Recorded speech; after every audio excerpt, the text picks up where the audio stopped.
আচ্ছা, জৈব রসায়ন কাকে বলে? জৈব রসায়ন কাকে বলে? তো জৈব রসায়ন হলো রসায়নের একটি শাখা। কি? জৈব রসায়ন কি? আমাদের রসায়নের একটা শাখা। আচ্ছা, যা হাইড্রোকার্বন ও হাইড্রোকার্বনের জাতক সমূহের গঠন, ধর্ম, সংযুক্তি এবং প্রস্তুতি বা সংশ্লেষণ নিয়ে আলোচনা করে। এইসব যৌগকে বলে জৈব যৌগ। আচ্ছা, জৈব যৌগ যে কোনো সংখ্যক মৌলিক পদার্থের সমন্বয়ে গঠিত। তাহলে জৈব রসায়ন কি? জৈব রসায়ন হলো রসায়নের একটা শাখা, যা কি নিয়ে আলোচনা করে?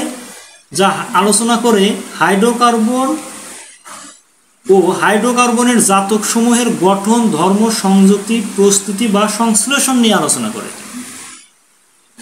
আচ্ছা, এইসব যৌগকে কি বলে? জৈব যৌগ বলে। জৈব যৌগ যে কোনো সংখ্যক মৌলিক পদার্থের সমন্বয়ে গঠিত হতে পারে।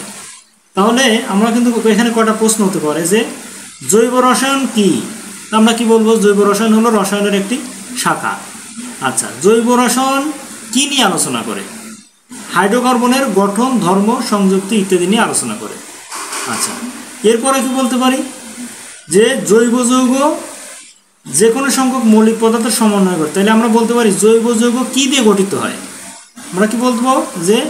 যে কোনো সংখ্যক মৌলিক পদার্থের সমন্বয়ে গঠিত হয়।